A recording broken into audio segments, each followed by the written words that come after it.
of overseas Filipino workers, Mr. President. Thank you. Thank you, Mr. President. The amendments are deemed submitted for consideration of the body. Thank you. Mr. President, dun po sa proposal kanina ni Senate President Soto, dun sa Commission on Higher Education, dun po sa dagdag na MSRS. scholarship MSRS. slots, Mr. President. May we know how much is allotted now for the scholarship program ng 2026 to 2027 pursuant to RA 11509, Mr. President? Because if I'm not mistaken, during the interpellations also of this representation, ang kino-cover lang po is 3,199. Yun po yung ongoing scholars. At ang nakapaloob po ay only 550 new slots. Binanggit po kanina ni SP Soto, I think 14 o 15 lang yung bagong slots doon sa Cebu Normal University. And tinitingnan ko po, Mr. President, yung mga SUCs, nakita ko lahat may dagdag. Hindi man ito para doon sa doktor, para sa Bayan Act, Mr. President. Tinitignan ko po yung Bulacan State University na nag-iisang university na SUC sa Region 3 na mag-o-offer na po this year ng School of Medicine, pero wala pong dagdag. So ang gusto ko malaman sana, Mr. President, kung yung pong proposal kanina ni Senate President Soto na madagdagan, madoble yung sa Cebu Normal University, may I propose, Mr. President, na magdagdag din, Mr. President, dun po sa Bulacan State University ng additional budget, at least 50 million, Mr. President. Your Honor, correction, that was not for Cebu Normal University. For the that entire- was for all, For all. including your Bulacan So State 15 University. slots lang po, Mr. President. 24. 24 slots lang We idadagdag made it 24 from 12. in all. Lahat. Yes. There are Lahat only ng 12. SUC na may medicine. It's not only Cebu. So from 15, Mr. President, gagawing 24 na lahat.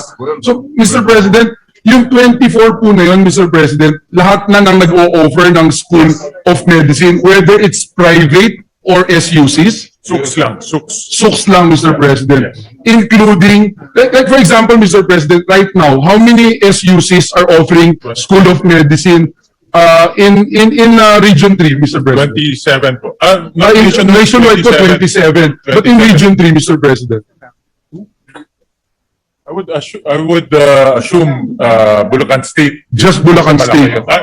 We're checking pa, Mr. President. Kasi Mr. President, baka po dun sa Bulacan State, not only 14 yung... Kasi I think it's just Yeah. Cebu Normal Pero- University yung 14, Mr. President. Hindi po lahat ng SUCs, ganun lang din yung Yeah. pumapasok ng new entrant, Mr. Yeah. President. Mr. President, I saw the list. Depende rin, may mga... ang target is 12 new, pero may mga iba 7, iba mas mataas. So depende sa school, depende sa size ng school. So the proposal a while ago is from 14 to 24, Yes, each new. and every, Of new. Mr. President. Yes, of new. But depending yan sa release ng check because sometimes there, for example, yung isang SUC mas malaki, mas more than 24 Yes, na release. yes. Pag mas maliit sa 24. Because I share the, But ang the benchmark sentiment is of our 24. Senate President. For instance, Mr. President, yung nag-apply ng scholarship, talagang pinaghirapan po nila. But when they get there, the funds is only available for 14 or 12 new scholars, Mr. President. So, gagawin na natin 24. And how much are we looking at, Mr. President? The Senate President proposed 185 million, Mr. President. That 185 million will cover all 27 SUCs. Yes, Mr. President. With at least 24 new entrants, Yes, Mr. President. Thank you, Mr. President. But just the same, Mr. President, may I appeal to the body and to the chairperson to increase the budget, Mr. President, not just Bulacan State University, but all SUCs offering School of Medicine, Mr. President. Thank you. Thank you, Mr. President. Thank you. Mr. President, on another agency, Mr. President, for National Commission for Culture and the Arts, may I respectfully propose, Mr. President, to amend the budget of the curatorial development of the Bukawi cultural hub, Mr. President. And let me point out, Mr. President, why I'm doing this.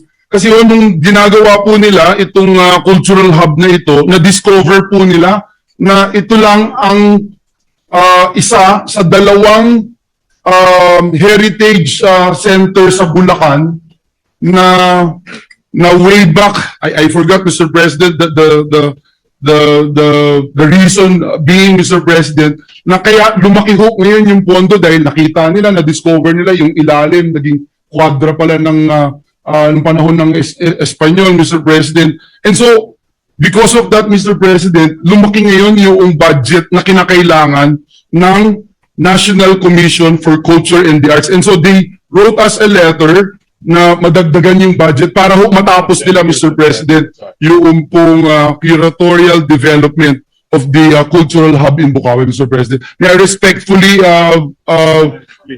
move, Mr. President, and with the permission of the chairperson. Thank you, Mr. President. The amendments are deemed submitted for consideration of the body, Mr. President. Thank you, Mr. President. Last two, Mr. President. For Philippine Sports Commission under the executive offices, this representation proposes to increase the budget for financial assistance to athletes, including community sports development, sports fest, and sports activities by 20 million, Mr. President. May I respectfully move for that, Mr. President, for the chairperson's consideration, Mr. President. Thank you, Mr. President. The amendments are deemed submitted for consideration of the body, Mr. President. Mr. President, last but not the least, and this is not an additional budget that we'd like to propose, this representation would like to just introduce a new special provision under the Department of Tourism budget, the Office of the Secretary, similar to our amendment, Mr. President, last year, which was adopted in the 2025 General Appropriations Act. In page 267, between lines 6 and 7, Mr. President, insert a new provision to read as follows and renumber succeeding provisions accordingly. Promotion and development of tourism enterprises. The DOT shall ensure that the adequate support and assistance are provided to micro, small, and medium enterprises, MSMEs, engaged in the tourism industry in order to strengthen their competitiveness and generate more employment and revenue in the sector. The DOT shall coordinate with the Department of Trade and Industry, DTI, to ensure that programs on branding and promotions, marketing, design, mentorship, and product development and enhancement, among others, are made available to tourism enterprises, especially to MSMEs. I submit and so move, Mr. President. Yes, the amendments are deemed submitted for consideration of the body. Maraming salamat, Ginoong Pangulo, Thank you, Senator Joel. sa ating Maraming salamat. chairperson. Maraming salamat. Maraming salamat po for your sa mga presence. Thank you. intervention, lalong-lalo na sa TESDA. Alam ko yan ang first love nyo. At marami ho dito ay na never dies. At marami ho dito ay malaki pong maitutulong po sa ating mga estudyante. Maraming salamat po. Mr. President, yeah, we have a problem lang on terms of who will go ahead. As I mentioned earlier, I would hope that we could just do it alphabetical and I'll just wait till my last turn. But there was a request from the Deputy Minority Floor Leader na kung pwede, mauna siya.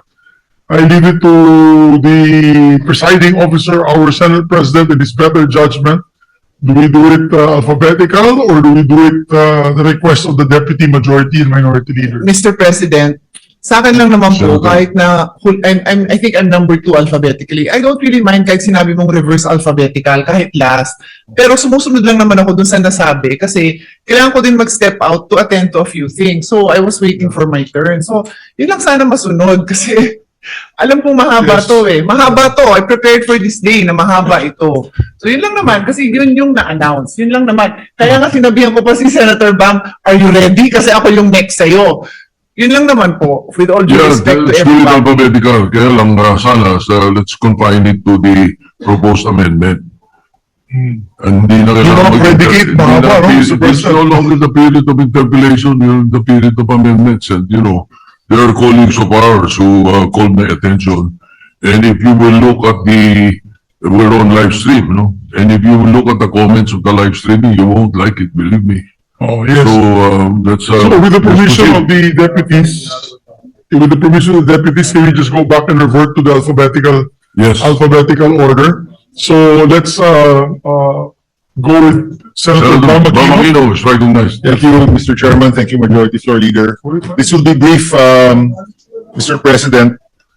Bago po ang lahat, this is a short predicate, Mr. President. I just want to congratulate our Chairman of Finance for doing a very difficult job of juggling all of these different concerns.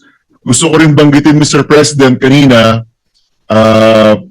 in the first manifestation of the Minority Floor Leader, nabanggit na yung TWG, baka daw pwedeng mailabas rin yung mga laman ng TWG, which led to the increases in our committee report. And I support that, Mr. President. So may I ask the position of the good chairman if he is willing to release the minutes of the TWG para matrace po talaga, Mr. President, mula dun sa NEP, papunta po dun sa committee report natin dito, na pinirmahan po ng mayorya, ng majority of us, pwede po bang ma-release po yung minutes na yun, Mr. Chairman?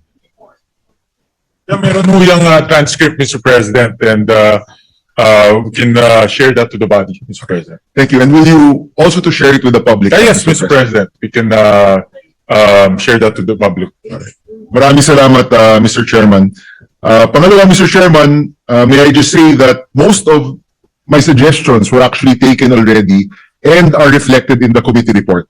So marami po doon, yung pagtaas ng classroom budget, pagtaas ng school feeding program. Di lang naman po ako yung nagtulak niyan, marami po sa atin ang nagtulak niyan, but these are already carried, no? So most of my amendments now are on special provisions, Mr. Chairman.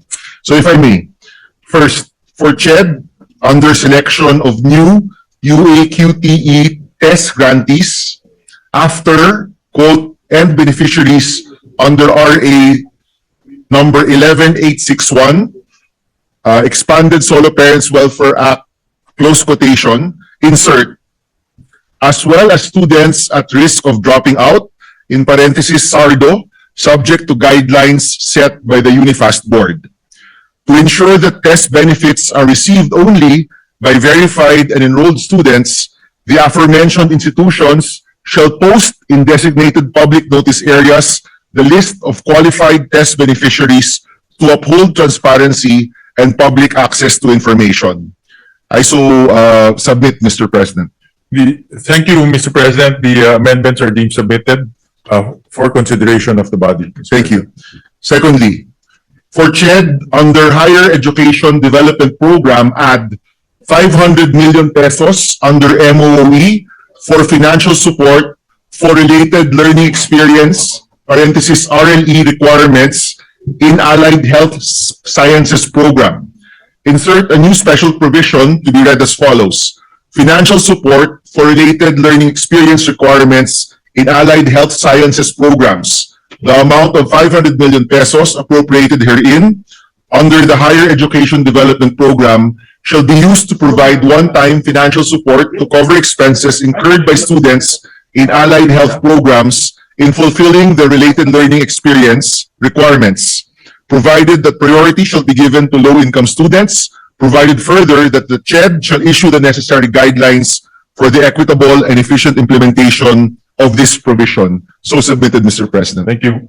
The amendments are deemed submitted for consideration to the body. And a brief explanation, Mr. President, ito po yung RLE ng mga nurses at iba pang estudyante sa Allied Health Sciences Program. Alam po natin, Mr. President, na mabigat ang RLE sa expenses ng ating mga Allied Health Sciences students. Next, Mr. President, for DepEd, under lease of facilities, and this is as well to address classroom shortages. After, quote, the DepEd shall pay rental fees for the use of such facilities subject to applicable budgeting, procurement, accounting, and auditing rules and regulations, close quote, insert, the amount may also be used for the purchase of land and the purchase of buildings for classroom use, subject to existing laws and regulations. So submitted, Mr. President. The amendments are deemed submitted for consideration to the body. So with these special provisions, it's already in the basic education fund, Yeah. facilities fund, Mr. There was a question from the floor, from the majority floor leader. So the amount is already included